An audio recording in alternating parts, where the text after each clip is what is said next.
Hello, I'm Rob, and coming up on R&B Reviews, Marvel is trying to create a new film series in their universe, Guardians of the Galaxy. For R&B Reviews, I'm Rob. I'm Brent. And we're going to be putting together a series of YouTube movie reviews.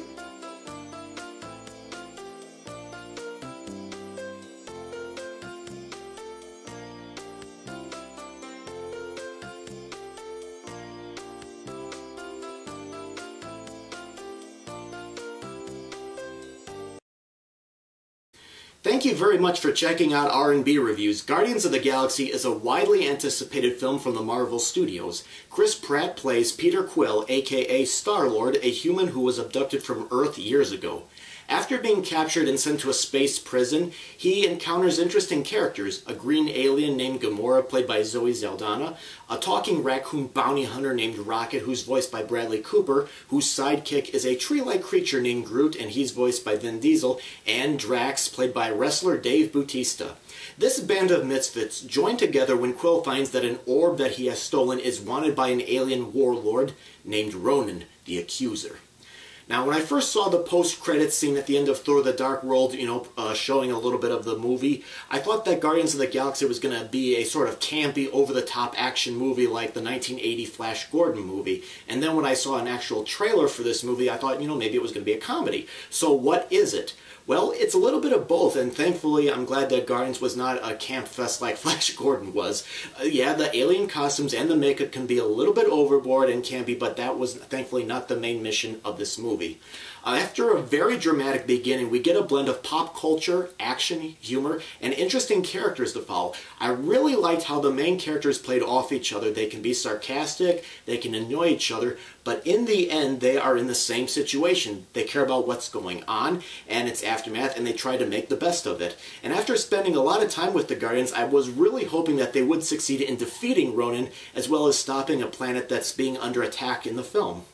I really liked Chris Pratt's performance as Star-Lord, and I also thought that Cooper did very well as the voice of Rocket. I actually sometimes forgot that he was voicing the character. For me, I would say Rocket, out of all of them, stole the show for me. He's hilarious, he says and does things that you just don't see coming. Gamora, I thought, was a very excellent, badass sort of character. Groot really didn't say much, and sometimes when I was watching the movie, I was wondering whether it was necessary to hire a big Hollywood actor like, Vin Diesel to voice this character. Bautista as Drax, I thought, had his moments. His character wants revenge for something that Ronan did. The problem with Guardians of the Galaxy were the villains. To me, Ronan the Accuser, who's played in a very hammy style by Lee Pace, to me came across as very one-dimensional, and Thanos, who first appeared during the credits of the Avengers, really didn't strike me as a threatening presence. Karen Gillan plays Ronan's sidekick, but I feel like she was casted in this movie because her star is on the rise. She played a Doctor Who companion, Amy Pond. She was in a pretty good horror movie called Oculus not too long ago, and she has a new TV show coming out this fall. But still, I felt like she just wasn't right for the character. There were a lot of characters to keep track of, and planets as well, and there's a lot that was going on, and it's all kind of rushed a little bit in the beginning. As a matter of fact, when a planet is under attack and is, seriously threatened, I was like, wait, what planet was that again? I don't remember that one. But the action scenes really had me on the edge of my seat, and they were really exciting to watch.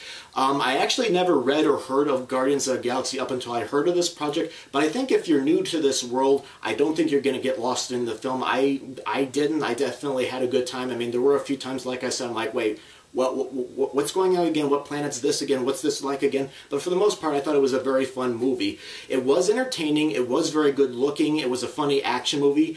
I don't think I like this movie quite as much as Iron Man 1 and 3 or Captain America 2 at this time, but still, I thought Guardians of the Galaxy was a fun thrill ride. Like I said, it's not my favorite Marvel movie, at least at this time, but despite the fun performances of the leading characters, the great action scenes, and the classic rock soundtrack, and a lot of hilarious moments, I just found the film to be just a little bit crowded here and there, and I just found the villains themselves to be a bit of a letdown.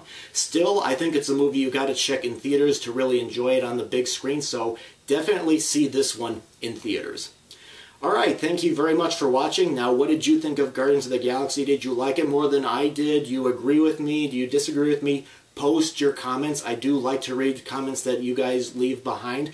And if you want to check out some other reviews of movies that are currently in theaters or are out streaming or on DVD, go ahead and visit the main page and consider being a subscriber.